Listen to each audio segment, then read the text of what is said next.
Hey everybody, how we doing? John Anthony, Chairshot Sports, a Sport Coin affiliate. How we all doing? Happy Thursday night to everybody tuning in. If you're tuning in, you've seen us talk about a couple weeks ago, talking about the Vince McMahon documentary that's been airing on Netflix and has aired all 6 episodes. Got a kind of a little bit of crew last week to talk about episode 1 and figured we'd all get together this week and talk about a couple more episodes. So before we talk about more of that, let me bring in my co-hosts and my co-hosts. First on is Princess Skywalker, host of The Rundown. With Princess Skywalker, Jesse B. How we doing? Hello. Thanks for having me back. Glad to be here.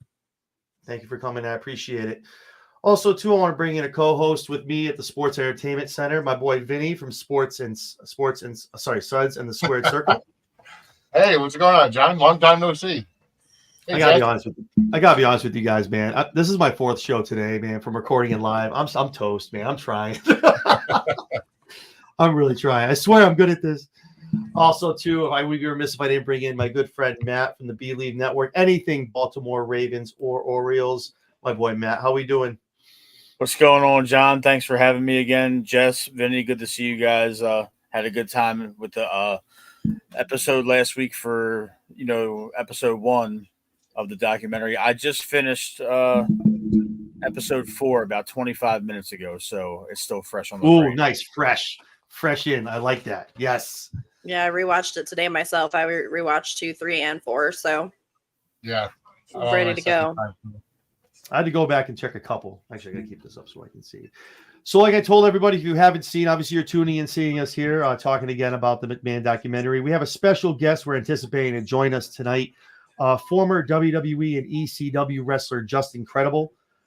He should be joining us shortly at some point. We're just waiting for him to jump on. So at that point, obviously, he'll be telling us what he experienced in real time. He was there during the Attitude Era and a different couple times with WWE, so has some insight as far as the inner workings of what goes on when everyone goes behind the curtain into Gorilla and into the locker room.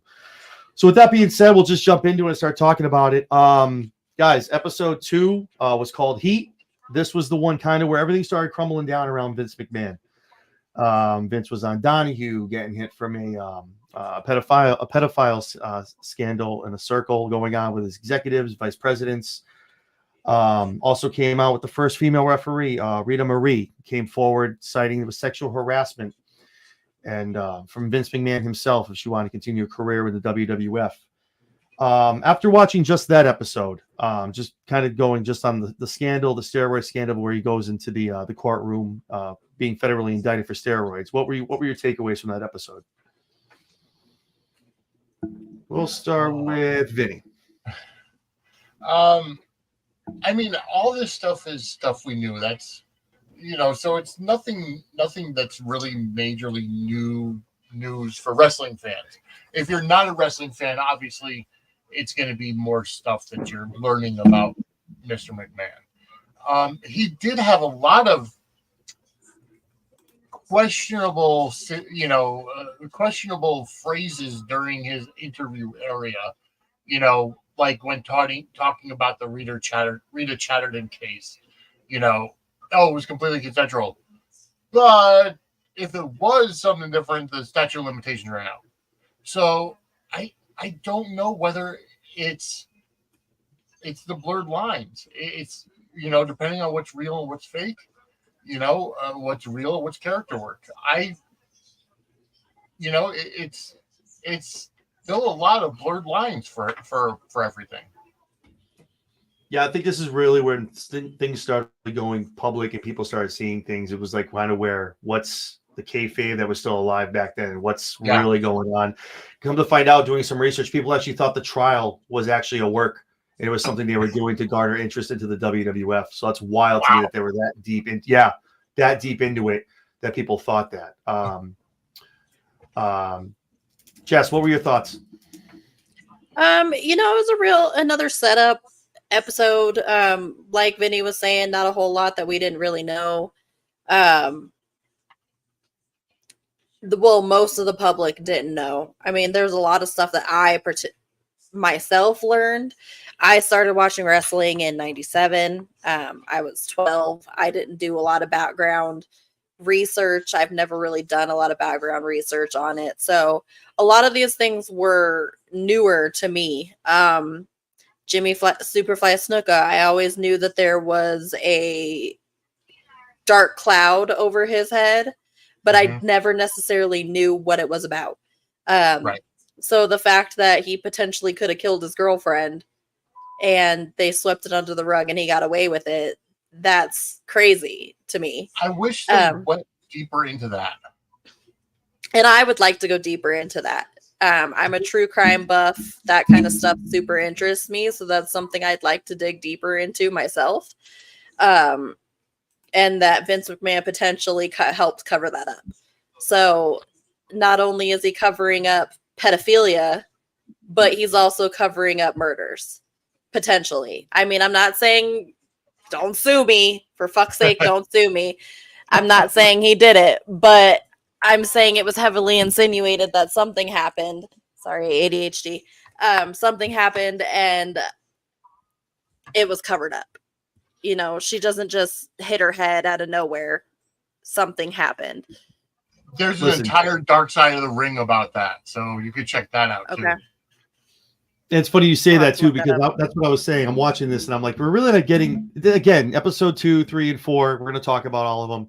Again, I don't want to say it's a fluff because it wasn't.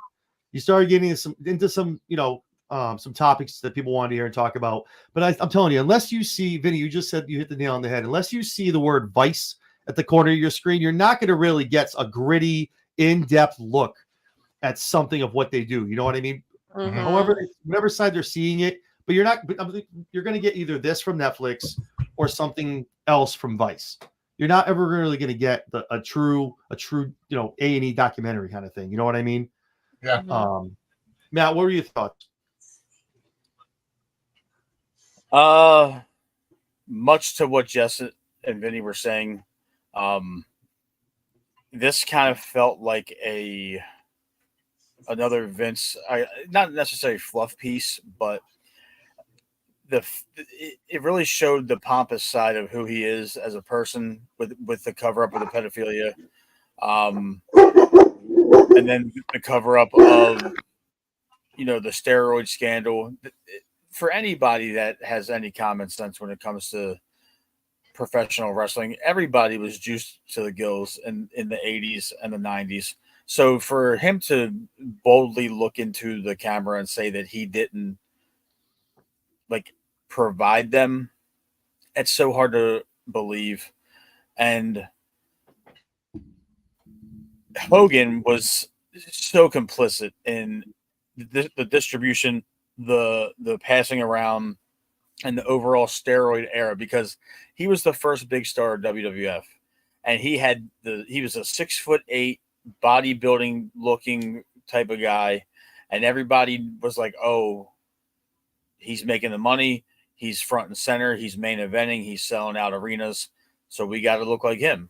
So in my brain, Hogan was the catalyst to the whole steroid situation anyway. And the fact that he misled the feds and then lied on the stand to protect Vince, even after the fallout, just shows that they were playing us more than we ever really knew. And they openly admitted that in the second episode, at least in my eyes. That was a confession right there. Hogan misled the feds to get immunity, and then he absolutely shit on them when he was testifying. No, I agree. I mean, obviously, all I really see is the little commercial he was trying to cut after everything came out about the roids and WWF. He's trying to cut the little commercial. You see the little at the end, he kind of makes a disgusted face that he has to even say it, that they're not using drugs in the WWF. It was kind of a telltale sign, obviously, that he meant to using himself, obviously, so he probably didn't see anything wrong with it. So with that being said, before I move any farther on, I want to bring on our guest, special guest that we talked about being on tonight. You may see him way back in the day. He's been about 3 decades worth of wrestling from WWF, WWE, and ECW. My man, Justin Credible. Justin, how we doing, man? How you guys doing? Doing great. Yeah, what's going on? Welcome. Thank you so much for joining us. We really appreciate it. We just got a little bit of a jump start, started talking about the episode where, as far as steroids and stuff, kind of came to a head and came public in WWF. Before I move on to anything else, let me ask you something. Whether when you started your career or what point of your career, were you ever exposed or brought to the fact of that's kind of what the boys are doing? That's what we do in the locker room, and kind of what were some of your experience with that early on? Well, I was overhearing what was going on, and to put it kindly, I have a completely different take, only because I was there and have been around, and I know the culture of the locker room. What Doctor, and I wasn't, mind you, disclaimer, I was never there for Dr. Zahorian. Okay, so but that being said, Vince McMahon would never, ever, ever supply steroids for his own wrestlers. Now, I mean, it was a generation where that's what a lot of people were doing. There was a whole culture, and I know you guys weren't on the inside, but like of Gold Gym in Venice Beach, and a lot of people that were into pro wrestling, even in football and stuff, were experimenting with steroids. Yeah. And it was certainly nobody would tell you that, like, it's one of those things where nobody tells you what to do. They don't, maybe but they want you to look good, and maybe because of, I heard a lead by example sort of thing with Hogan, you feel maybe you need to. I mean, look, I have a whole different take on steroids. Why? First of all, there's nothing wrong with hormones, hormone replacement therapy. I mean, if you go on Joe Rogan and you hear Rogan talk, he's on a ton of shit, legally prescribed. With there's doctors now that do it properly. I mean, I'm not afraid to admit it. I'm on testosterone replacement therapy. I'm 51-year-old guy. I have done steroids, not much, but I think the thing is, we all take supplements, right? We all take creatine and this and that, and these pills that don't work for shit. It's hard to get an edge in this business. I'm coming at it. I know this is going to be contrary to a lot of your opinions, and I get that. That's cool. But I think that's where the conversation is interesting and fun. I don't know, man. I don't think it's a big deal. It's not like, must understand, it's not like professional sports where you're getting an advantage. You might be cheating, like in baseball or other sports where it's actual competition. Well, I'm not on angle. Sorry about that. I use an iPhone. I have very primitive equipment, so just bear with me. It's all good. It's all good. As long as you're here, baby. I'm catching up on the tech. I'll get there, guys. But anyways, so I mean, to me, this is no different than Hollywood, right? And try to tell me that a lot of these actors are not a little something when they do these superhero movies. Of course they are. You know what I mean? And you'll see them gain 15 pounds of muscle. And let me tell you, dude, it is 15 pounds of muscle is not because of a good nutritionist and working out twice a day when you're 45 or 50. So to me, I never thought steroids was a huge deal. That's just me. So, I mean, in the Zahorian thing, even after Zahorian, we had a doctor by the name, I shouldn't even really say his name, but we had a doctor in Indianapolis. After all this, I'm talking my generation in the 90s. Boy, we'd love to go to Indianapolis because this doctor would come to the matches with the athletic commission. That's not bullshit. These guys would just come and they want to be buddies with the stars, they want to get tickets to the shows. They want to go out to dinner with you. So it's like, hey, doc, my shoulder hurts. Do you got something I could take for that? Well, what do you need? Whatever, some perks. Yeah. And, I can't sleep. I got to go to Japan. Can I get some Xanax? You know what I mean? It just was a thing. I mean, God, we would look so forward to going to Indianapolis. Razor, God rest his soul, Scott Hall. The doctor's name was Hackett. I don't even know if he's alive anymore. I know he's not practicing. He got in trouble and busted. But Razor would always, when it's time to see, we saw Indianapolis on the booking sheet. It was like, hey, PJ, can you hack it? I'm dead. Hack it. We would all be so excited, right? So it was just I mean, look, guys, one thing I do say on McMahon is this. The schedule was unbearable. I remember being in Germany, and we had done a 30-day loop, and it was when business was down. I'd say this was about 95. And you say, how did you do 30 days straight in Germany? Are there even 30 towns? Well, I mean, Yeah. that's, for WWE events, of course, there's 30 towns.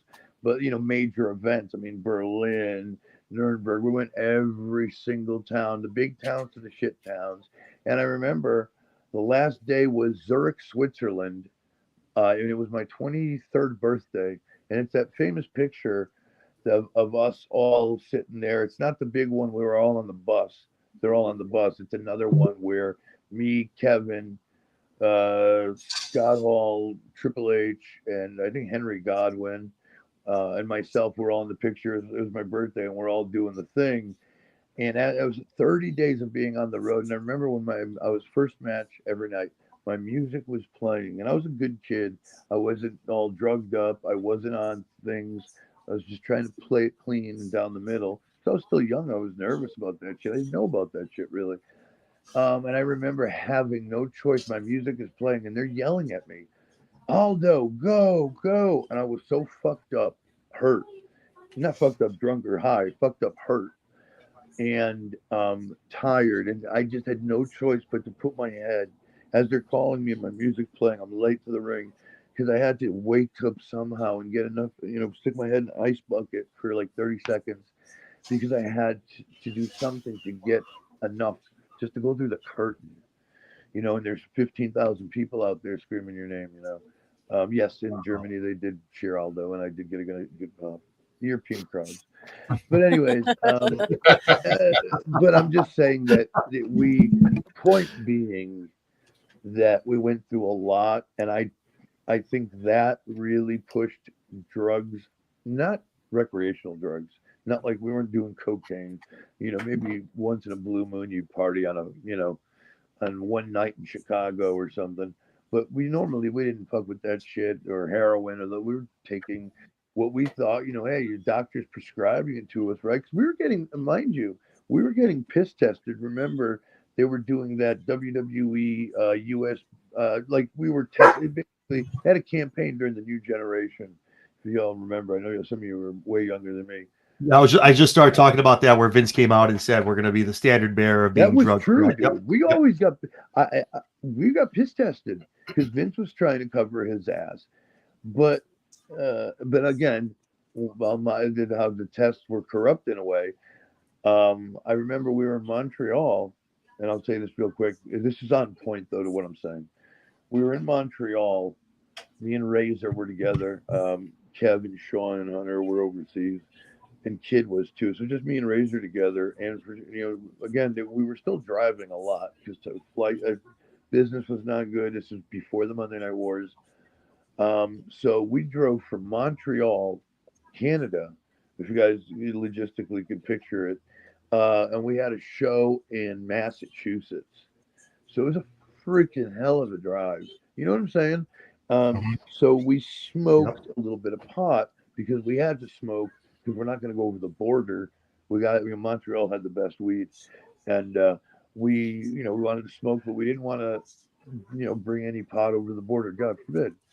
But anyways, we did the Saturday show in Montreal, big time house show, small B show in a high school, I believe it was, small show in Massachusetts.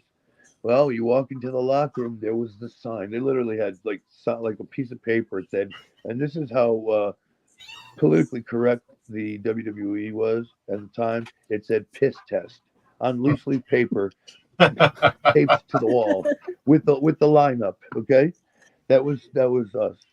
So we take a piss test, and Razor and I had both smoked, right? And Razor had heat. This was where he was already starting to negotiate and was not re-signing his deal or his proposed deal with WWE. So he got popped for the piss test, got fined. I don't know how much he got fined, thousands of dollars. And I didn't get signed. I didn't get popped. And we smoked the same pot. We were in the same car. Point being, if they wanted to get with you and fuck with you, then they would. You know what I'm saying? It's like we got all these samples Do we really want to mess with Aldo? PJ's doing good. He's not messing with us. Just let the kid roll. You know what I mean? And plus, Yeah. it costs them more money to test every sample. So let's not test PJ. We're not trying to pop him. He's a good kid. But Razor's being a douche. Let's test him. I guarantee you he's dirty. And he was. So that's kind of how shady that was. That's the shade that shit. But anyways, so I digress. I don't know what the point was, but having to do with steroids, drugs. Yeah, the steroids weren't No, like that's you think though. It was just kind of like, do what you want at your discretion and don't get caught. But we weren't told you have to. Just look good. You know what I mean? It was just you weren't not told to look good. You're look at WCW too. Look at all other kinds of things. Everybody was pushing that envelope in the '80s, especially the late '80s. Excuse me. So yeah, it was like kind of the wild, wild west, but it happened in world class championship wrestling. It happened in Memphis. It happened everywhere. It happened in ECW. So Well, it's like always they been a talked thing. about on the documentary too, they were talking about how it was happening in pro sports. Pro sports Yes. athletes were doing Yes. it. Mhm. How they were doing it with bodybuilders were doing it. It was a huge thing in the 80s. It was just what you did to get jacked. Yeah. I mean, and And remember the go ahead. Go ahead. no, I was going to say, remember the trial was not because of taking steroids; it was specifically Right. for distributing them, as if Right. Vince was the Correct. the dealer. Yes. And honestly, it's the same thing. Yeah, he double crossed the feds. He said he would go ahead and testify for the federal government. Now, I don't believe that he was threatened with 17 years of prison, if Vince didn't get it, if he didn't, testify. But getting up on the stand and saying, no, Vince McMahon never gave me steroids, that could be the honest truth. And the feds, and here's the biggest problem with that, is Phil Mushnick was the one that pointed the finger at Vince. And Right. he's the piece of Yeah. garbage that he was a has piece of a shit. vendetta against wrestling. Yeah. He still has a vendetta against the WWE. He still Yeah. hates it to this day. Dude, he was a bad seed. He was a bad person, and he didn't like the business. He didn't understand the business. But again, dude, you and please, I don't want to sound like a dirtbag, but I might be.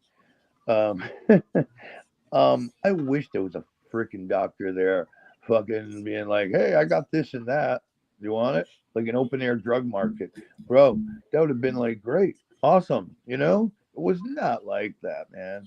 It was really on the DL, and if you didn't like, if you weren't like one of the boys, like if you weren't really in with the right people, the docs wouldn't even mess with you. So it wasn't this. I don't know. I don't want to sound like I'm not giving anybody a pass here. All I could say is my personal experience. You know what I mean? Yeah. And it was not like that at all. And I'll tell you this much: in 2001, when I had come back with X Factor, I remember telling someone I was on a little testosterone because again that seems and it's something I liked, and like I said, I'm still on it today. I don't take it all the time. I just was on it now for the first time in like 5 months, which my doctor actually put me on it because I think he said like I have the testosterone of a woman. And he wasn't kidding. I had like they do your levels. I had like a 98 level, and for a healthy man, it's like in the 200s. So Oh, wow. as you get older, you really, anyways. But the point is, it was always a healthy option. It wasn't like a bad thing if you didn't use it all the time, like any other medication. It's used for a lot of other therapeutic things. So to me, I didn't find a problem if you do it for that. I was told you do it for 6 to 8 weeks, and then you don't touch it for 6 months. Just kind of gives you a little spike in your testosterone levels. You know what I mean? I didn't see a problem. I've never suffered any. I'm 51, and my liver and kidneys are fine, which they should be from the alcohol. But I digress. But I never had a problem with my heart, my blood panel. So again, but that's for another thing. But I never saw again. I didn't think it was a big deal because we're not competitors. we're performers, and I thought it was just a hit thing for Vince. They were just Phil Mushnick, and they were really trying to fuck the WWE. But Vince also does a horrible job of defending himself. He almost does it on purpose, where he wants to look like the scumbag heel. You know, Yeah. I feel like he'll never kind get of out of that is, character. in a way. He loves that character, man. Well, no, that's really Yeah. kind of who he is. Matt. He's Yeah. a lunatic. Like I have no heat with Vince. I have no heat with Vince, but he's a lunatic, and he's a scary dude to be around. Like Vince, I've been meetings with him. I've done one-on-ones in his office, and everything is cool with him. And you can talk, be honest, but man, when he starts to, there's a switch with Vince. And when you're negotiating, when things start to kind of deteriorate and not go his way, like he's a scary dude. Like sometimes it's like, is he gonna come at across the table? You know what I mean? That's wild. He's a fucking lunatic, dude. He scares me. And So, And Matt. go ahead, Matt. I just wanted to say something, Justin. I didn't want it to sound like I was being, attacking towards Vince with the whole steroids. I don't. It's all good. Yeah. I don't have a problem with the steroids because at the end of the day, like you said, you guys are performers. It's Hollywood to a certain extent. It's just a niche part of Hollywood. So yeah, you can use what you got to use for your health and for I was just saying that Hogan was the first person that was like a larger than life character in the wrestling business, and he's got the physique, he's got the muscles, he's got the stature, he's got all that, and all the guys were most likely seeing him make the money. They were seeing him get the preferential treatment. They were seeing him main event every night that they were on the road for 300 days a year, like you were saying a couple minutes ago. Sure. So it was probably one of those things where if he can do it, I'm going to do it because I want to be where Hogan's at, or at least somewhere close, because I know that none of us here know the business of how you guys get paid. So I'm sure there's sliding scales. I'm sure there's, I want to get into that. That's hilarious. Right. So Hogan could be making thousands of dollars an appearance, and the little guy at the beginning of in the middle of the card, or who might be the quote unquote jobber, might be getting $50 in a hot dog. Nobody really knows. Right. So, maybe a hot dog. So that's where I was coming from with that. Sure. No, I mean it's really not. I don't think steroids are a bad thing in sports in general, because not to go off topic of wrestling, but we all lived through the '98 baseball season where they were dying a slow death, and then the home run races started, and it was enthralling. It was wild. It was interesting. I think this is my take on it, and I look again. I'm not, dude. I'm just an old, beat up old wrestler. But to me, if you're going to open it up in sport, which I don't know how I feel about that. I'm not honestly, I'm not educated enough to make that kind of a thing. But if you open it up to everyone, then perhaps it wouldn't be such a. I don't know. But I can't see how some of the football guys don't try to skirt, only because too, it's not even about getting big, which a lot of people don't get. Like there's this one, and I'm going deep into this because this actually means a lot to me. Like there's this one called one steroid called Deca, and it's a good muscle building steroid. But another property it has is the recovery, not only of like injuries and tears, but of your like ligaments and stuff. So a lot of times, dude, if you took some things, it would help speed your recovery. So again, to me, when they ban something, it gets dirty, because you're getting it from, hey, I got it from Jungle Gym over there at Gold's for $50 in the parking lot for, you know what I mean?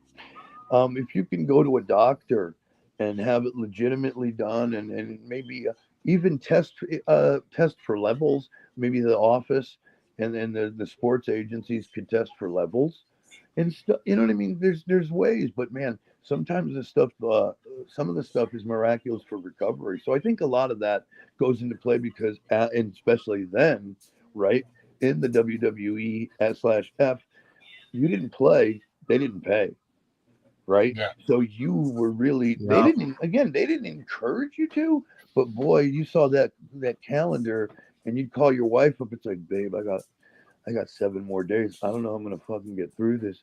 Honey, we got that mortgage payment. Just hang in there, babe. Just hang, and those are the conversations you're having in hotel rooms alone. You know what I mean? And your kids are home Mhm. Yeah, it sucks. and you have, this is how, I don't know. I'm not trying to get sympathy, but I want people to understand the mentality of sometimes, because it's also very lonely out there and mental health is a huge struggle. I did drugs, quite frankly, a lot of times was for pain, but a lot of times it was for my mental health because I didn't know I was such a young man there, right? I was such a young man in the WWE, started there at 19 doing jobs as a jobber and, went further up the card, whatever. Nobody gave me, there's no lessons for this. There's no, you just, hey, here's your booking sheet. And they put you on an airplane. And I remember this is how I started. People ask, how'd you get started with the click?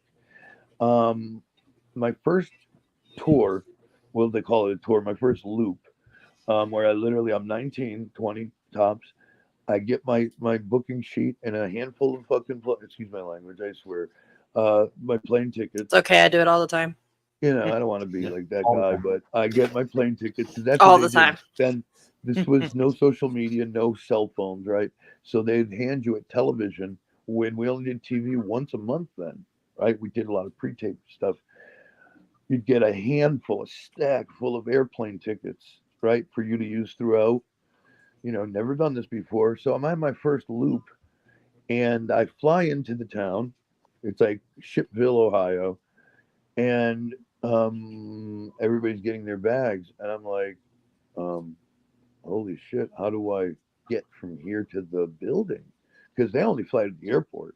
Then you got to fly or you got to drive yourself to the town. Could be 30 minutes, could be 30 seconds. You don't know, you know what I mean? Wherever, and we didn't have GPS. We had these things called Rand McNally, the maps.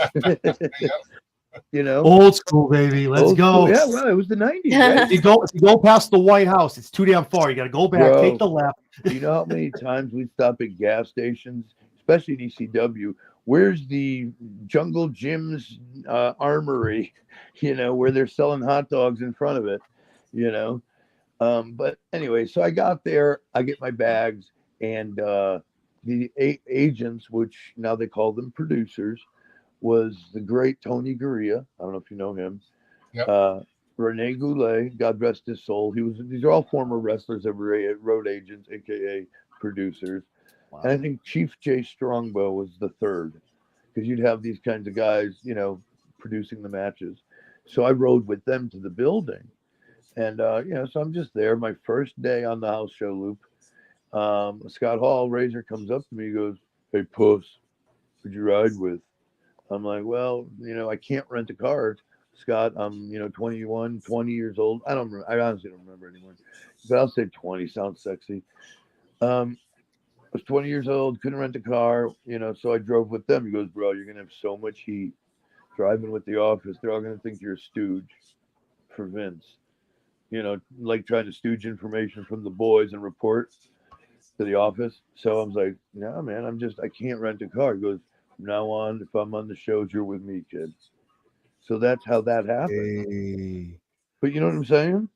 That's how Mhm. that happened, where I couldn't rent a car and he helped, So That's from Yeah. now on, I drove with him wherever he was. So that's how people always ask, how'd you start hanging out with those guys? It wasn't like, I'm going to be hanging out and try to be the unwelcomed member of the clique. No, it was Scott wanted to help a young kid out because he always told me when he was young in the late 70s, early 80s, he was in the same situation in Dusty Rhodes, and those guys helped him the same way. So, That's awesome. That's I awesome. mean, listen, Scott was a lot of things. And he suffered from a lot of depression and mental illness. He'd been through a lot, not with wrestling either. Not, He killed personal life somebody isn't when he was great. younger, and I mean, I just cried in my arms talking about that one night when he was drunk, and he suffered through more than that too, like divorces and bad relationships, and there was a lot going on with that dude. But anyways, he was very good to me. So, anyways, that's that. Awesome. I don't even know where I was going. So sorry about No, the it's time. but no, trust me. There's no go wherever you want to go. I It's will good follow you. content, right? It's good content. Yeah. No, I appreciate it. On a side note, I I got told to you meet. guys I was going to be good. I'm worth it. I'm worth it. I got the opportunity to meet Scott Hall 2 weeks before his passing. I met him and Kevin Nash at a signing. Talked to him, and Scott was it was like the last leg of what was left. And it was so sad to see him that when watching him growing up. And it was just I've heard the stories. I've read a lot of stuff about him as well. I mean, he obviously, like you said, a lot of personal stuff too, not just in the ring, but great. Again, he was a lot of things, but he was also a really cool guy and a really good guy, as you just said. Exactly. And when you know what, when he was like, and I'm talking about as a human. I'm not talking about as a wrestler. We all know when he was good in the ring, he was one of the best. But I'm talking about as a human being. When he was good and when he was Scott, he would give you the shirt off his back. I remember being in ECW, and he was not in EC. He was, I think, still in WCW. Whatever. He'd give me the keys to his condo on the beach in Cocoa Beach, Florida, just to come, stay at my place. The keys are under the fucking mattress, whatever, into the thing. Anything you need, come stay at my house. Like, he was always generous to me. That's awesome. He literally opened up his home, and I did the same. And when we did that famous, just incredible Scott Hall ECW match, he stayed in my, what I mean, stayed at each other's homes, and it's a shame it went down like that. And the biggest shame of it all was when he passed away. Him and I were not beefing, but not talking. Because he said something drunk on Twitter, and of course I got all fucking butthurt for something stupid because I felt, you disrespected me. I'm not the same. Me and Kid talk about it all the time. Walton and X-Pac, me and Kid talk about it. It's like he always treated us like we were those 19, 20-year-olds, and we're talking. Well, now we're like in our 40s, and it's like, bro, we're not those kids anymore. You can't talk to me like that. Yeah, Sometimes I'm a grown man people now. would. Come on. You know what I mean? I'm a grown man. And Grown-ass man. I'm a grown ass man. At one time, I remember Kid wanted to fight him because we were driving down the road, and Kid's like, because Kid was actually driving, and he's like, I'm gonna pull the fuck over, Scott. Get out of the car. Let's go. Like, he wanted to fight him. We were like on fucking somewhere in Florida. Like, I think it was like fucking the road that takes you all the way across from Tampa to Orlando. I don't know if that's 4. Is that 4? Did you say 4? A long road. No. Anyways, we were driving there, and Kid fucking pulled over, was going to fist fight Scott Hall because he was like drunk and belligerent and was talking shit to Kid. And of course, nothing happened. And I would have loved to have seen it. But nonetheless, that's how it was. So, yeah. A fun fact, though, Scott Hall is born and raised about an hour and 20 minutes from me. This is not drugs. This is in Newport. I don't do drugs. I don't do drugs anymore. It's 2024, man. We don't care about that. No, I know, Yeah, right. but I just don't want people to think I was smoking. I appreciate saying for the stream. I get that. This is about me. I had a whole bunch of other stuff I was going to go, but I'm just going to follow Justin's lead. So, like, obviously, he was just talking about. Well, what were you saying, Matt? I was just telling Justin that I'm from Baltimore, and cool. Scott's from about an hour and 20 minutes over the Bay Bridge going towards the Eastern Shore in St. Mary's County. Yep. So he's down south a little bit from us, but it was really cool. He was an Army brat. His dad was down there, stationed all over. Yeah, absolutely right. Yeah, and that's where he's buried too. Is he really? Yes, he's buried in St. Mary's County here in Maryland, the Trinity Resting Place. When we get off, I would like for you to just let me know the name of the place. I'm not saying I'm going to go to, but someday I would like to make that stop. That'd be really cool. While I'm I can give you the address after we get off. That would be super dope. Please. That's not a problem. Sorry, John. Sorry, no. I missed it. I'm glad Jess caught it. But what you were trying to say. I had a whole itinerary. I'm just going to go off what Jess was talking about. Obviously, we talked about the steroids, Hogan testifying, saving Vince's ass. But you brought up a good point. Obviously, Scott Hall got pinched during a piss test. Of course, this is during negotiations. That's the next step I want to go to is the WCW WWE dichotomy. Justin, obviously you were there when Ted was opening up the checkbook, wanted to bring guys over, start the Monday Night Wars. What was the atmosphere like? What was the climate in there like? Were guys like making phone calls with the certain guys trying to go back to the boys? Hey, come talk to Ted. Come over here. Got a thing going on over at WCW. Like, what was it like during that time once WCW started kind of ramping up and getting ready to kind of take on WWE? It wasn't that there was a weird sort of pride, man, when especially in those days. We loved, that's the thing, is Scott and Kev loved being in the WWF. They didn't want to leave. They really did not want to leave. Scott says it all the time. He goes, I didn't want to leave. And I don't think I think Kevin didn't really care, but he liked being working for Vince. But Scott certainly didn't want to leave. And a lot of people I mean, look, money is what makes everything go around, but it certainly wasn't something discussed like in the locker room. All that shit was really kept DL if you were doing that. I know Undertaker never had any kind of, not for a fact, but I don't think I've never heard Mark ever trying to go down to WCW. Because when you work with Vince, you never count Vince out. That's the weird thing. It's like, I don't know. I don't know how to, and I could do a better job of verbalizing what I'm trying to say, but it's just not coming to me. But nobody wanted to leave. When Cerner started to kind of gain traction, it just was like it kind of ramped up what the WWF was doing, and then also at that point, when Austin, I remember working with Austin. It's funny, like this is so funny, and I've actually posted it on Twitter. I got to work a lot with Steve, and Steve and I've been on Steve's podcast twice. His old one, not the one he does now for the WWE Network, but his older podcast I've done twice, and we worked a ton. And there was actually a funny one. He had Undertaker on, and they tell a hilarious story about me, Taker, and Steve in the ring during a battle royal. I actually posted it on Twitter. It's really funny if you guys get a chance to check that out on my feed. But anyways, so nobody wanted to really leave. So there was a pride thing there. And then at that moment, though, is when I was, my contract, it was time for me to give my 90 days because I'd been there. Our contract was followed, just so you guys know and get the understanding of what it kind of was.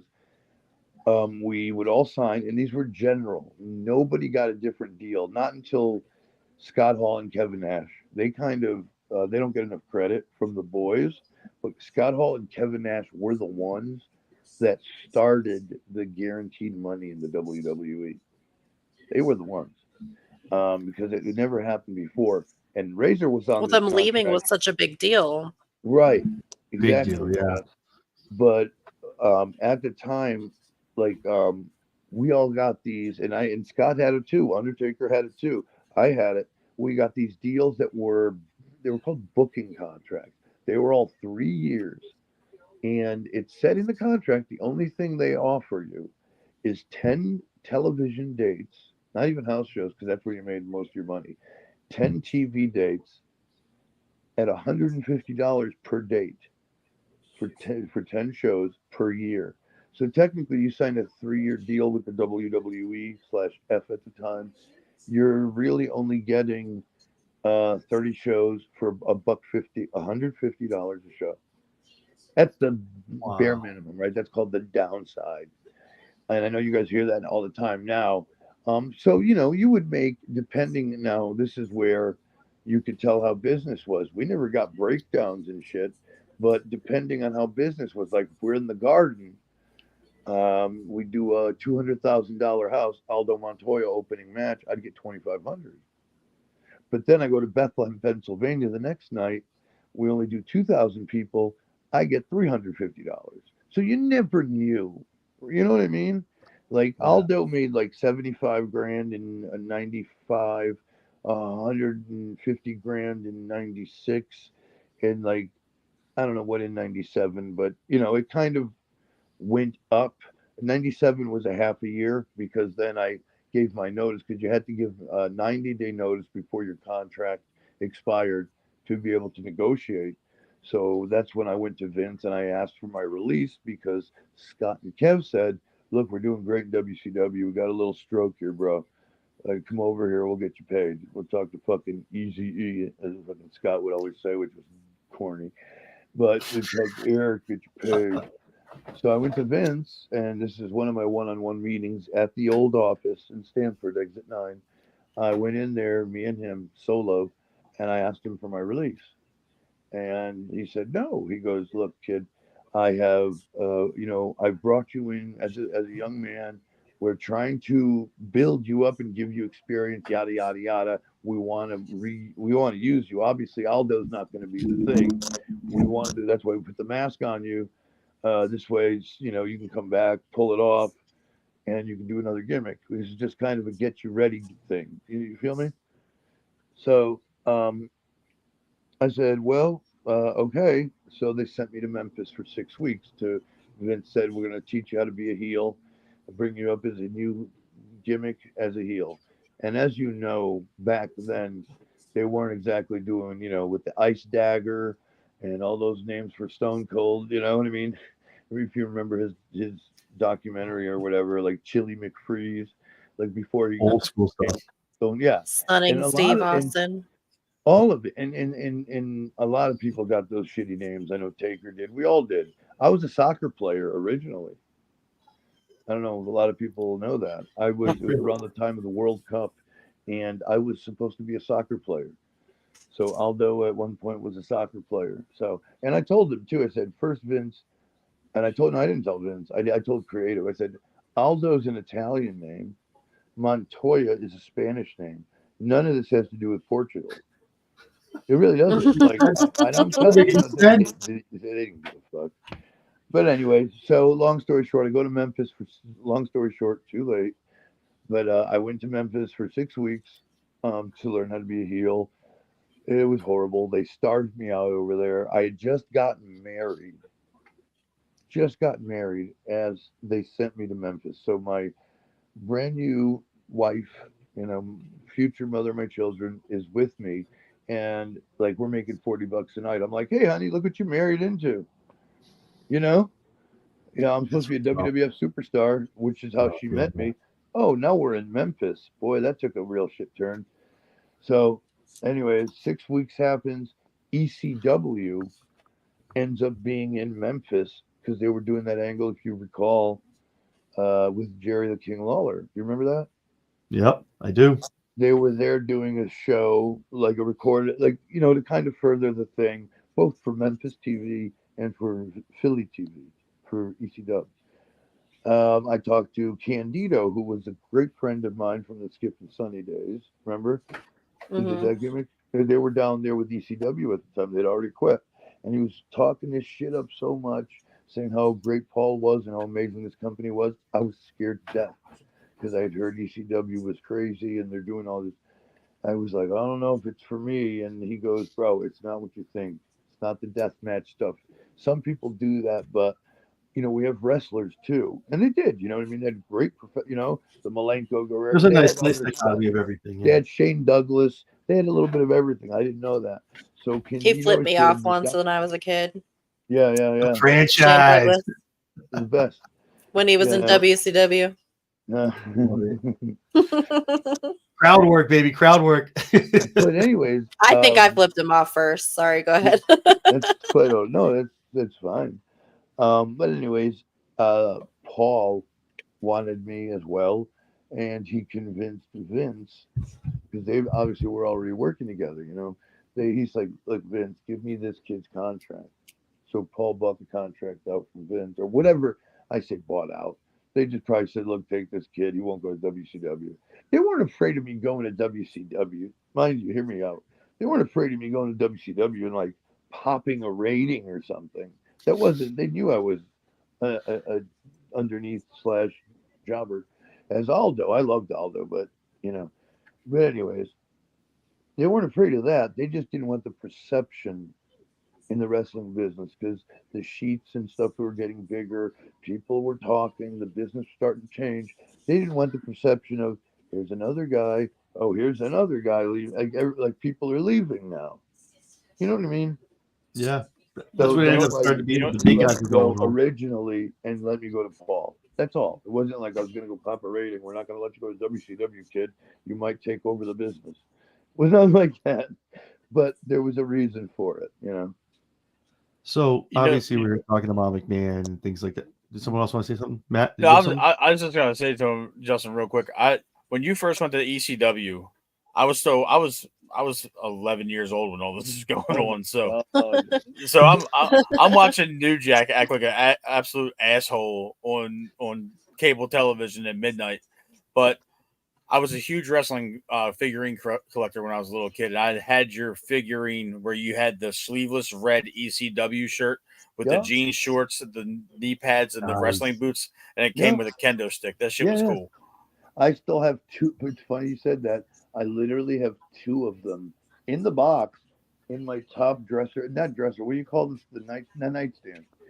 For some reason, I don't know why it's on my nightstand, inside the drawer of my nightstand, but they're there. So yeah, I look at little me all the time. Yeah, you had. I think you had your The wrist red tape shirt. white. Yeah. Yeah, Yep. with white wrist tape and all that. Yeah, I remember Yep. that. Yep. That's That was awesome. a core memory from like 22 years ago. And it's funny, and this is how much of a good guy I was trying to be to my wife, who I'm still with, 28 years, something like that. Um, Congratulations. That's awesome. yeah, Congrats. but in the figure, I taped my wedding because I used to always tape my wedding ring, and I got that from Sean because I wanted to be like Sean so bad, and Sean would tape his wedding ring finger, so I did that too, and it's on the figures. All my figures, if you look, my wedding ring's taped up. That's A lot of awesome. good that. A That's lot of good that awesome. did. I still get fucking bullied in the house, but I digress. Anyway, So obviously we're talking about I McMahon. live with three boys. I get bullied all the yeah, time. I'm saying, You're right. My you children you are gotta both make it. You gotta make it funny. You gotta laugh. my children are both 6 inches taller than me. So even my 13-year-old. So I get bullied quite often. Mm, right I on, have man. girls in the house and I get bullied. Listen. I get bullied too. The cat, dude. The cat has more credibility in the house than I do. I get bullied by the cat. Yeah. So, I got two of them. So I'm even farther down the pole. I'm the I I'm get the bullied by a jobber. I'm the 6-year-old jobber girl. in WWE, and I'm the jobber here. Exactly, Matt. Yeah. The girls are I bullying get- us around too. So I get bullied by a kid that I still have to help wipe her butt sometimes. Yeah, you guys did. Yeah, they I hate forget all you. that good stuff. I'm done. Can you help me out here? Transition, please. So obviously we're talking about McMahon. We're Don't getting down miss with those stuff like days. that. Enjoy them because you only get them once. So Yeah. Justin, I got to ask you. I'm going to be having the privilege of meeting Paul Lee in November, New York. What was it like to experience that genius and just that eye for the business in person, up close, and watching that man work when ECW was at its peak? When you guys really were just setting that third, you were the original third brand, but you guys were just popping off and getting that niche audience watching you guys on a nightly basis or weekly basis. Yeah. Again, I'm going to say some things that might dishearten some people, but let's start off with Paul Heyman is a he's a lunatic. He's a creative genius, and the only reason he is a creative genius is because he's a lunatic. Now, hear me out. That being said, he did a lot of a lot of stuff, a lot of crazy stuff, a lot of stuff that gets. And I'm going to be careful because I don't want to disrespect anything. And I have no heat. First of all, disclaimer: I have no heat with Paul. He doesn't like a lot of people say he owes money. He doesn't owe me a dime. He actually paid me he paid me what he was supposed to pay me. He bounced a couple of checks to me, which I went like I don't live far from him. That I went to his house, not like threatening, just like here, come to my house, I'll cut you another check. Like it was like an hour drive, but I did it. I needed the money. But he always made good. So I don't have any heat with Paul. But Paul was he was wild, man, and a lot of the shit that made him successful, he wouldn't have gotten done at all if it wasn't for Tommy Dreamer. If it wasn't Yeah. obviously for the Tommy Dreamer, meaning from a financial, from a booking, from a not a corporate, from a what do you call from in-house, from whatever the machine was. I'm not getting the word. The corporation behind it. It's not a corporation. It was like literally Yeah, mom and but pop, in, from in the machine, essence, from whatever, yeah. Yeah. from the little office we had, from the handful of people, we literally had, like, I swear to God, ECW was Heyman, Dreamer, the Dudleys, because they did some promotion. Taz did the T-shirts. We had this woman named Deb, who's passed away, was Paul's right hand. Also, the woman that like gave us our money and did our travel. And if you needed $100 advance, she'd give you your draw. There was Deb, and then there was like a couple of promote like national promoters that came to all the shows. Not big wigs, but guys that would kind of like work with Ticketmaster. There was like one or two of them. That was it. That was it. Administratively, Yeah, that was it, dude. There was no maybe office. is the There word we're was looking no. for. The PO box was a PO box. The studio was Ron, one of the cameramen. Ron's house. He had because he did wedding videos, and Ron taped Ron and Charlie. They taped all the stuff on professional cameras. But then they ran a wedding videos company together, so they had all the boards and all the great equipment. Back then, it was a lot more expensive. You must understand, to produce television. If you could do it on an iPhone today, but we had literally like old school cameras with tape. Shit would cost a fortune, and we had like all this like boards of equipment, like something you see in a studio. Like if you ever watch those music videos where they're making the music and they're doing all the gimmicks with the knobs. They had one of those in the dude's basement to cut wedding videos, company promotional videos. You know what I mean? They had a service. And Paul Yeah. got one of those, and they became our family, and they did our weekly TV show. Again, after a while, that became their full-time job. But that's all it was. It was just like 15 of us, tops. Tops. Wow. I heard that And about towards the Dreamer, that he end, was kind of like without towards him, the end, there I is was in nothing. there too, Yeah. and it was very minimalistic, and but it was great. That's what made it great. It made it. But you guys put on a show that people love. Yeah. Oh, but again, and what I was going with, thank you, Jess. Paul, again, his genius gets overrated because a lot of times shit just fell on his lap. And Dreamer really, especially towards the end, from 99 to 2000. I know everybody says 94, 95 are the glory years. I never watched that shit. I can't watch pro wrestling. It breaks my heart in a lot of ways. Plus, it's wrestling, dude. I know too much. I don't want to see it. I'd rather watch stuff like old wrestling, like 80s WCW or something. But anyways, yeah, like a lot of times, But man. you don't watch current wrestling right now? Are you ribbing me? Wait. No, I gotta watch. I'm sorry. Listen, I refuse to. I don't want to be that guy because I recognize it's just life.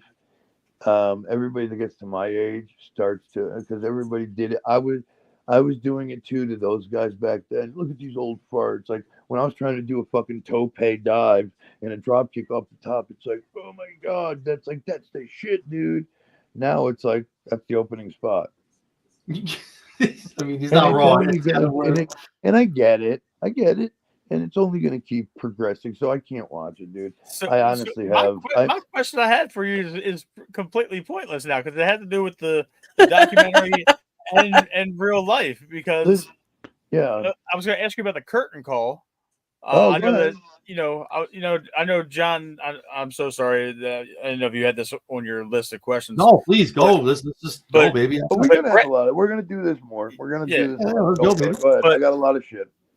But Brett said in the documentary that the curtain call killed kayfabe and all that stuff.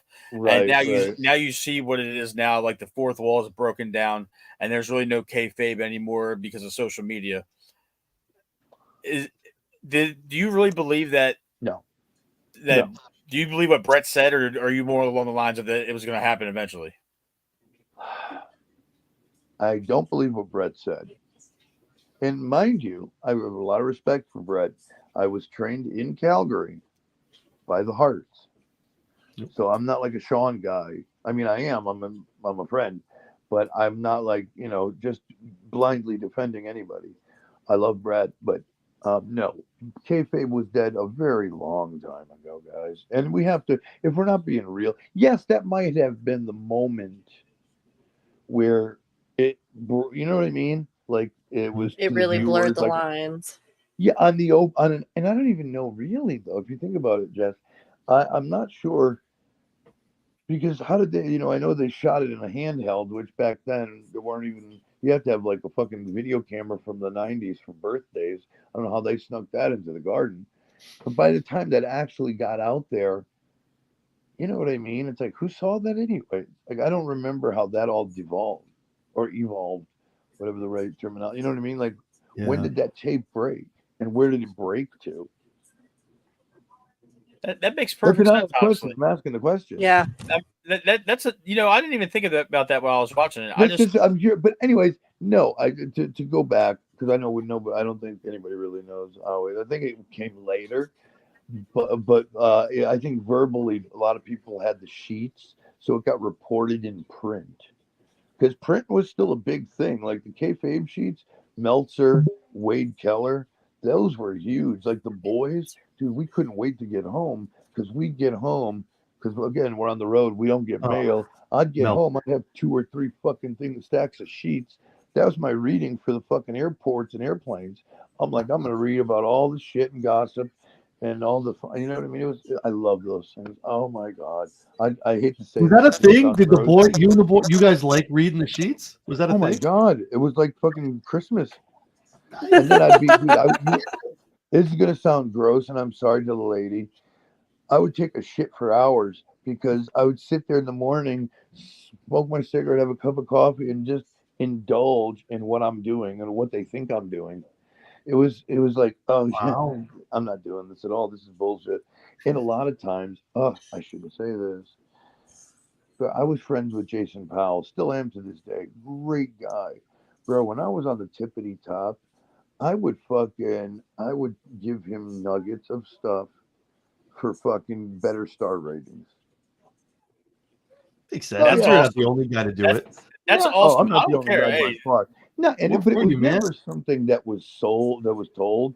And please don't like put out there on the headline, "I'll kill you all. I'll never work No, again." no, no, no, no. About That's I not going to said be it. our lead. Don't worry. That's Like it not. wasn't like, and I've never talked to him about it. I don't know if it's true or not, but I felt like I have a relationship with these guys, with him, not anybody else. I had a relationship with him, and we'd smoke weed when I came to town, and I'd talk about music and movies, and then I'd be like, I'd throw him a nugget or two, and nothing crazy, because I didn't know anything. And Heyman, did you Mm. want to know when I knew I was winning the world title? Win. Literally 2, 3 matches prior. I wasn't even booked that night at the arena. Damn Paul's it. like, just, Well, he just, just walked up to you. Hey. Paul's just like, no, no, no, no, no. Paul's just like, stay dressed. Okay, that was it. Nice. I didn't have a match, and because I didn't have a match, it was an impromptu. I didn't have a match on the board. They don't tell you. So a lot of people think now. I know today it's different, but back then, dude. Sometimes even at Vince, like you'd be at Gorilla, they're trying to fill time. They needed a quick match while they changed lighting or the ring apron, for another one of the show. Aldo Brawler, I'm a Brooklyn Brawler, Stephen Brawler. Aldo Brawler, go outside, go out. Give me 10 minutes. Nothing called. The music hits, you're just pushed out there. But you're a pro, you know how to do it. Call out, go out that's there, you call it in insane. the ring, right? That's And wild. it's not for TV either, so you can go out there and shit the bed. It don't matter. They're not looking for you. Vince ain't looking at you there. They're just trying to legitimately change the fucking apron and the ropes. So, or not the ropes because you're wrestling, but you know what I mean. They're trying to fix the lighting or whatever. But that's kind of like that's why I laugh at these kids today. And that's why I have no respect. Not, well, I have respect. I have a hard time, and I know everything changes in the business. I just have a hard time with not being able to improvise. Of course, you have to do, like, even Jerry Lynn was ahead of his time, and I didn't like calling on a lot of spots with Jerry. It ended up being the best matches I've ever had, but I found it hard because I was thinking of so many spots. I couldn't be the character. I was like a little kid, kind of deer in the headlights. I'm like going to the rope. I wasn't being credible, like, come on, you son of a bitch, you know, being that badass, because I'm worried about tackle drop down. Is it 2 ducks? Is it 1? What am I? Oh my! You're worried about what your choreography. You're worried about choreography. Yeah. You're not worried about Overthinking too much with this the is a fight. Like Flair and Steamboat chopping back and forth. You think any of that shit was called, dog? No. That was all improv. It's pro wrestling. If I chop you and I tell you right away, turn it around and give me one, what do? You do it. Turn me around and give me one. Yep. Then I turn, whatever you call it. Improv is a beautiful thing. Just like in movies, just like in stand-up comedy, improv, it's not the only form of the art, but it's an important one that you should utilize. And today, as an artist, I feel we're all artists. Even, you know, all of you guys, we're all artists here. It's a lost form. AEW is frustrating because they have a huge media deal, something we have not seen since WCW, and money we have not seen since WCW.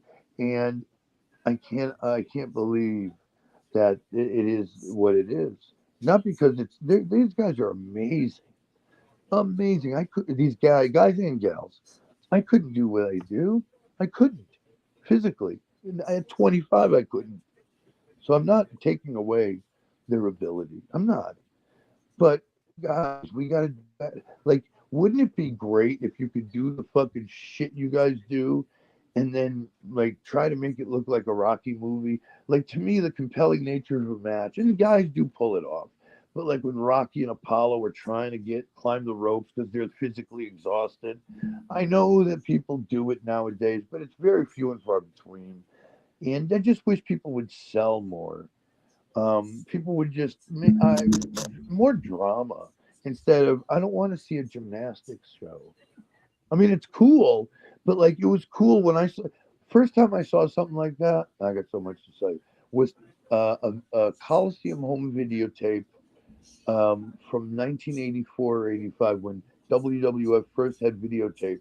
And the first match I saw of that nature was the original Tiger Mask against another dude. They're 2 masked wrestlers. And they just did this. They were like 2 famous Japanese guys that came in. And they did this amazing, amazing stuff that I had never seen. That shit's so valuable. But when you do it so much, it becomes like a tackle. Like the super kick. Like somebody said it in a show, actually, in one of the WWE shows. Like they were talking about Shawn Michaels. Well, Shawn Michaels' super kick's the only one that works. You know, think about it. Because it's the truth, right? There's like, you can do 50 super kicks and they don't work because you devalued it so much. Mm-hmm. But boy, Shawn's put you to sleep. So I think it's time. We've gone a bit too far. Let's start dialing back because how much further can you go, right? Think about that.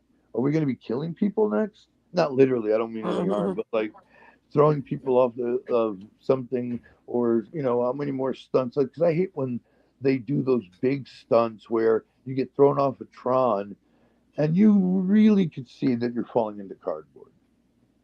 You know what I mean? AEW's famous for that, right? You know, it's not Mick Foley and Undertaker. Like that. That's why that was special. Because I don't know how long it's been, but you haven't seen that in a long time. Something of that. Because Mick really did it. And I know Shane's done some craziness. Well, one of the Shane's spots, they had an airbag under the table for Hell in a Cell. And I get it, dude. I get it. Like, I want to be saved too. Like, don't get me wrong, but like, you know, you make me believe it. Make it believable. Yeah. And if you do it too much, then it becomes unbelievable. You know, like I like the ring thing that they did where it all fell. We hadn't seen that in a while. You know what I mean? Like, but you can't do it next week or even at SummerSlam. That's something you do every 20 years. Yeah. That's something you need the right wrestlers in the ring to be 5 years. You know? Yeah, I'm sorry. I'm all over the place today. No, I was just having a conversation with Vinny on our show about the storytelling aspect of it. Like, just don't go in there and I don't want to see gymnastics. Like, tell walk me through the story of this match and what's going on in the rivalry between the two of you, like that kind of thing. Yeah. I'm sorry, I didn't know. I'm trying to give somebody else a chance. No, I just keep talking. I have a question. Before I lost my train of thought, and I know we were talking about the selling in the current state of wrestling. Can I do one thing real quick because it's driving me nuts? I'm just gonna walk and get a cigarette. So talk amongst yourselves. Hold on. No problem. Can I bum a cigarette?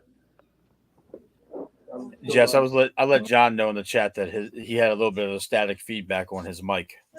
Oh, okay. Yeah. That is better, actually. Hello? Maybe I don't know if you're too close to it or something like that. Hello? Yeah, you're good now. Yeah. All right, we'll stay over here.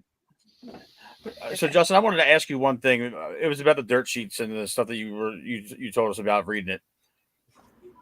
I personally, as a wrestling fan, I have a little bit of a disdain for Meltzer, and rightfully so in some ways. The 5-star matches and the New Japan nut hugging and all this bullshit over the years, and his his fascination with the elite. How is he seen amongst the boys? Same thing. They all talk shit. More people than care to admit are boys with him. Not boys, but will speak to him. Maybe not even to divulge anything. But, I've always had a friendly relationship with Dave. I haven't spoken to him in over a decade. But, I back in the day when I meant something to the business, okay, I'm not dissing myself, but I'm real. We used to speak once in a while, because I'd like to get it. Like sometimes he had like great information that I didn't have. Like, bro, what are the real numbers? Because you want to kind of see, hey, because I remember doing WrestleMania 17. It was my first and only WrestleMania, and you could, argue I wasn't really on the card. It was the match before WrestleMania. It was the Sunday Night Heat. But still, Houston Astrodome, you remember that? It was Rock Austin, the big one, A lot of people there, 78,000, 67,000, I believe. But anyway, it was a huge thing. Pac was I was a tag match context. Me and X-Pac as a tag team, X Factor, against Brian Christopher from, Brian Christopher, Lawler's kid. Yeah, Sexay, Grandmaster Sexay. God rest his soul. I loved him.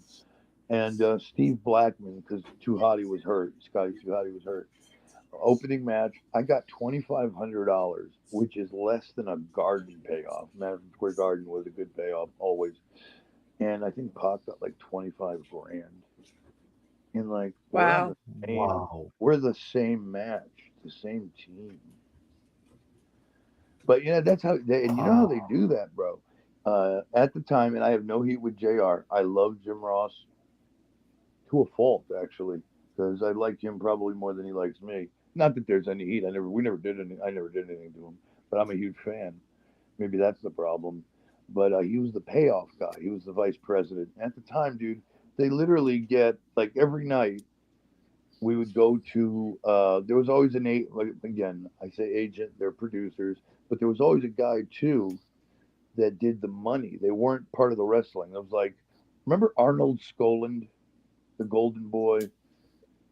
He was Bob Backlund's manager, the old dude. Anyways, for a lot of years, he was the money guy, the guy with the Halliburton briefcase who there's only 2 or 3 producers from the W. When you do a house show, you don't realize it's the wrestlers and like 2 or 3 agents. That's it. And the truck drivers. That's it. There's no like office. Wow. There's no Vince. There's like no authority. There's a couple of guys. So there would be the money guy and one guy, and that was Arnold Skolan, old school cat. Whiskey drinking, fucking cigar smoking in the locker room, playing cards, dude. And every night he'd get the tally. So if we're in the Garden, we at the end of the night we'd be like, "Hey Arnie, what was the gate? Gate receipts, like all the tickets put together, how much money? You know what I mean?" because it doesn't matter how many fans are in attendance. It's the gate, because then you got to see what the rent of the business of the building, and then the other expenses. Then you get your payoff for the guys, right? So Arnie would be like, we were at the Garden tonight. We did 250 grand. Shit, you kind of do the math. That's a $2,500, $3,000 for an opening match guy.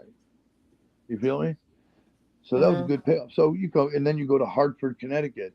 What was the house? 75 grand. You were getting 500. So it always differed. You know what I mean? Differed, from what the gate was, what was brought in, and also, what the expenses were, and et cetera, like that. But Jim Ross was the guy at the office that would make those payoffs. He'd get the calls for the sheets, and he'd say, "Oh, this was the thing." And a lot of times, Jim Ross had his boys, and you know what I mean. It was what do you call it when somebody kind of takes their opinion or their it was at his discretion, let's say. Okay, that makes sense. He saw he knew your downside was 100 grand. So let's try to keep Aldo. Maybe if he gets 150 grand, he'll be happy.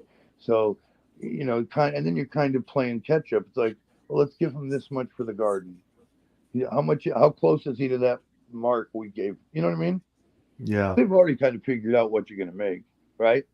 So then they kind of try to allocate it, and you feel me? Kind of see where you're going to end up. It's even the payoff was the work back then. I'm so glad it changed. I'm actually envious of these guys and how good. That's why when they bitch, bro, and I can't watch wrestling. I want to strangle motherfuckers because they don't know how good they have it today. Seriously, and I'm not jealous like that, but man, no, that's a fair statement. That's a fair statement. I don't know Sammy Guevara. I honestly, please, I know he's a very good-looking, talented young man. Family, brand new family. I wish him nothing but the best. But guys like him, dude, to me, strike me very ungrateful because the amount of money he's making, guys, some of the greatest of all time haven't brought in what that kid's brought in. And I almost said a very, I don't want to, again, I'm not trying to talk bad about anybody. If you can get it, get it. It's a matter of fact. If you can get it, bro. It is what it is. But, man, it just shows you like how different things are. So I'm just saying, like, be grateful. These guys have a very nice opportunity. And you're wrestling, dude. Like I said, I did 30 matches in 1 month in a row on a bus every night, Friday, Saturday, Sunday, Monday, Tuesday, Wednesday, for a month. This is WWF. That sounds fucking awful. Well, I mean, it was kind of fun, dude. I was not married. I was single, just earmuffs. I got laid a lot. I was having a good time. Oh man, you had such a tough life. Never mind. I'm not married. I No, but I take that back. I was a single man. I wasn't doing anything wrong. It was not crazy stuff, but I was having a good time. Traveling the world, right? So to me, it was cool. But see, I get lost in tangents. There was a point to this. But anyways, they should be. Oh, they're wrestling. Here's the point. They're not wrestling a lot of days. Like in 30 days, I wrestled 30 shows, and these guys are wrestling 30 days for an entire year. Like I hear, Ray Phoenix hasn't wrestled in a year. Like you haven't wrestled in a year? The most I would get was a fucking week. If I was lucky. I'm glad times have changed. But then they're also taking it to almost a new absurdity. Because that's a little bit absurd. You're paying millions of dollars to have people sit home for a year. You don't do that in sport, dude. The NFL cats ain't getting that. So give me some of that. You know what I mean? Give me some of that. Whatever that is, But anyways, so yeah. So, with as much time as you spent, obviously WWF and then ECW, what was it like coming back in 2006 when they revamped the ECW brand on the Sci-Fi Network? Sure. What were some of the differences that you saw, like in the locker room, and even coming back for a reboot of the brand that you originated? It was okay, I guess. They tried. They really did give it the old college try. But the point is, and I don't want to talk about it too much, to be honest, because it's boring, and we could do much more. But I will do this. They tried. They had the merchandise. We were running 3 towns then. It was Raw, SmackDown, and we had a third brand, ECW brand, doing house shows. And we went to a lot of the old ECW buildings. I think they were on the right track with that. I really do. They were drawing decent enough. We went to the ECW arena. We went to a ton of places, and we did decent enough business. It just wasn't happening. Then when the booking didn't match what the fans were expecting, you know what I mean? It was like then we're starting to see the Vampire and all these other guys and guys that and Bobby Lashley and the Big Show, and then there's guys like myself, Raven, doing jobs or whatever. Raven wasn't even there, but guys, Dream, you know what I mean? Guys who were champions, guys who were the biggest deals are not. It wasn't ECW. They were trying to use it. They were trying to use it to get that feeling that we obviously got from One Night Stands 1, which was a perfect show, one of the best shows of all time. 1 and 2. They're trying to create that, but the thing is, and it's all I'm going to leave it at this: the reason ECW was successful, we were fighting against the machine. We were fighting against what WCW stood for, that shitty wrestling at the time. We were fighting against the clowns and the Aldos and the Duke the Dumpsters and the Atom Bombs on the other side. We were the real ones, Right. And then when the machine owns you and you can't stick your middle finger up to the establishment, you are the establishment. And then that vibe quickly died because you can't say F at house shows. You can't, show. I know this is irreverent. Times have changed, so please don't cancel me. But you can't be in Philadelphia saying "show your tits," which that Right. was. I mean, I don't know what you guys are allowed to see now, but we were doing that shit. It was like a rock and roll show, and this wasn't. It was the vibe. That's what made ECW, not the boobies, but just all of it. The whole rock and roll, the punk rock, that irreverence is. This is not supposed. This is too hot for TV kind of thing.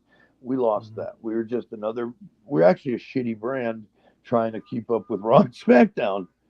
Instead of being that cool thing. It was tough. Yeah, you know what I mean? I have a question about that. Sci-fi. I'm sorry. Yeah. Matt, what'd you say? I have a question about the WWE version of ECW. Was the only point where it felt all authentic, so to speak, was it when you guys went back to the ECW arena for like One Night Stand with Cena and all those guys, where it was almost palpable through the screen? Is that the only time it really felt authentic? It was 2005. Okay, it was 2005, and it was the original One Night Stand, and Cena was not on that one. He was on the second one. Okay, but that was still good. It was still, and it was at the Hammerstein Ballroom in New York City. But yes, the first one. I think the main, and I was part of the main event, believe it or not. It was the first one. It was the Dudleys against Dreamer and Funk. Then Sandman got involved. Lance Storm and I brought in Barbed Wire. We got involved. The girls, our manager, and I think it was Beulah, Tommy's manager. They did the cat fight. We gave them all the signature stuff. And prior to that opening match, Lance wrestled Chris Jericho, and I came in and Singapore caned Jericho, allowing Lance to get the win, and we did our Impact player pose. So that was an amazing show. That was the best example of the WWE fans seeing what ECW really was. That was an authentic ECW show. Why? Tell you why. Vince is in Gorilla with Jerry Briscoe, and I love Mr. Briscoe. Happy belated birthday, Mr. Briscoe. 77, great dude. But they were backstage doing the fucking, they're got the earpieces and they're watching the monitors. And Briscoe's asking people, like, who are the Impact players? Is that this Chris Candido? And And Lance Storm, they're like, no, it's just incredible. And, they had no idea who we were, but that almost made it better because we just took over and did it for ourselves. They didn't have a handle on us. But then after about a year, you know what I mean? Then they were like, okay, we got to rein this in and make it our own. So yeah, that's why the first, not because of that, but the first one was so great because we were allowed to be ourselves. Best way to put it. No, I agree. A little side question Just to so you that. know, guys, and I'm not trying to cut this short. I have to go, and my phone's about to die. So let's. Okay. If we could, no, like John, I'm that. sorry. I'm sorry, no, John. We're good. No, it's I'll don't be be, around. don't I know, apologize, we'll guys. be It's all back good. for- Don't worry about it. We're all here. We will have Justin on again. Don't worry. Yeah. Cool. Awesome. Well, Justin, hey, I'll let you go. I know you're supposed to. No, I got time, guys. Thank you for taking the time. We'll definitely have you on soon. No, stop. I got time for a couple more. I'm just saying, like, Oh, well, Oh, go ahead, man. so I don't okay. die. I just wanted to ask one more thing, and I'll turn it over to. Yeah, that's fine. John, I didn't want to go down now because I'm one juices are flowing, I guess, so to speak. What was it like listening to Sandman's entrance music in Hammerstein when his music hit? I'll tell you, and please, I challenge you. I ask you and the fans listening to go watch this. Better one for you. Remember when he went to WCW? He was Hardcore Hack. Yes, I remember that. I remember that. Okay, this was he went in '98, came back in '99. Now we're at the ECW arena, sold out as always. ECW is always sold out at the arena, and nobody knows the Sandman A has left WCW, and he's in a van a block down the road and being hidden from everybody. Nobody knows except myself, Lance Storm, and Jason Knight, my manager, who's in the ring. We cut a promo. The fans obviously don't know. Duh. The boys don't know. Production just knows to hit this. Paulie's right by the production and it's like, telling him to hit the music. Nobody knew. And they somehow snuck Sandman up into the Eagles Nest. It's like this big stage above the ECW arena. It's kind of iconic. And somehow they got him up there with a big spotlight. His music hit, lights went completely black, and they popped the fucking thing up there. And this was the Sandman's return. And when he got into the ring, you could see the hard camera literally shaking. Shaking like I'm doing with the phone because the crowd was so intense. That was the craziest one because nobody knew, nobody had any idea, and those people went bananas. I just felt bad for Jason because he was the one that got the Singapore chains. Lance and I took a powder and got the fuck out of the ring because Sandman was high. He was so high on energy from that. The crowd was so wild. He just but that was the best. That was only because you asked me about Sandman. That one was double the Hammerstein, and the Hammerstein, to your question, was amazing, but this one was double. So check that one out. Awesome. I'm gonna look it up. I'm gonna look it up after You'll this. see the you'll see goosebumps up and down your arms. Wild. That's awesome. Jess, do you have any other questions you want to ask Justin? I was not really prepared to ask questions, to be perfectly honest. Anything. I prefer though just spitballing. No. Yeah. So much pops in. I mean, I don't like. I think I texted you or whatever we communicate. I'm like, I don't like to really, not that I want to be lazy about it, but when I have contrived stuff, never real or as fun. This it felt like a real conversation. We're just Absolutely. We're four people. I agree. Shooting the shit. We Talking could be wrestling. at a bar. We could be at a bar or at a kitchen table, just having a conversation. All four of us just chilling. That's what this felt like, and I enjoyed it really much. No, I agree. Yeah. Man, hey, listen. Thank you guys. I really thank you very much. No, thank you so very much for coming on. And I could do this all night. I'm just, like I said, my phone's about to die, and my wife will kill me because dinner's been made for a while. No, that's That's fine. neither here nor there. That's Yeah. my fault. That's my bad. I double booked myself. So that's my bad. No worries. We will do this again soon. Absolutely. I'll I reach out. hope so. Guys, thank you so much. Listen, if there's anything I can do to help you guys push this, please let me know. You have my phone number. Message me, call me. Everybody, guys, DM me. I answer my DMs. So all of y'all hit me I'll up. message you Scott's address for the burial grounds. Very cool. Thank you so much. Jess, thank you. Absolutely. Matt, correct? Is it Yes, Matt? Matt. Yes. I'm trying to look. Thank you, and John, right? Thank you. Appreciate it, Thank Justin. you, guys. I appreciate you all. Sorry for being me. No, No, thank you, awesome. man. Weird, That was, but Thank I you. that could be was weird awesome. and quirky, but thank you. We love it. Thank you so much. All right, talk soon. Thank Bye. you, man. Bye. Bye. All That was right. fucking That was cool. awesome. That was amazing. Like the story. Wow.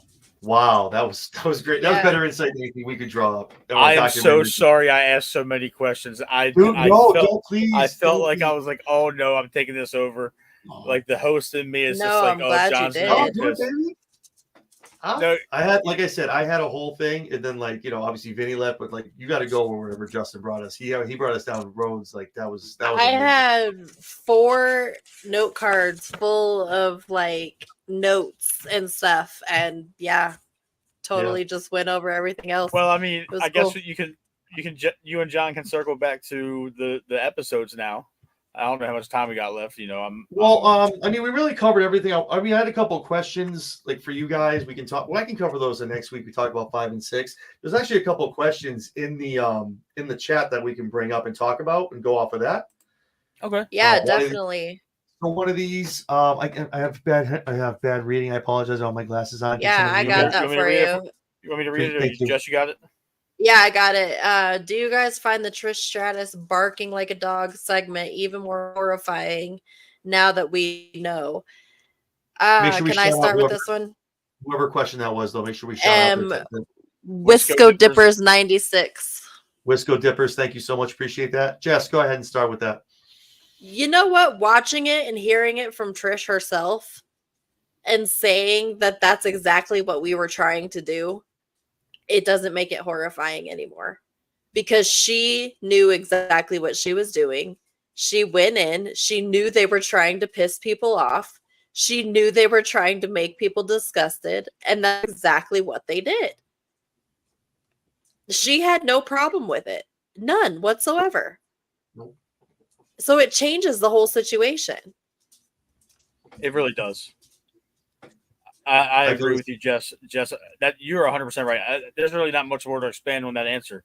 The fact that she was with it, the fact that she executed it to the point where people were disgusted, and they're still disgusted about it 20 years later. To me, it screams they did their job. Shock value, shock factor, however you want to word it. But if Trish was cool with it, we can't be offended for her if she's not offended her damn self. Exactly. If she's not mad, how can we be mad? Yeah. If she's down for it, she even said she was obviously went along with it and had a good time with it. I did what I had to do, and we did our job. I mean, that was one of the eye openers. I was like, wow, she was actually in. Okay, cool. All right. Yeah. Awesome. So let's take another one here real quick.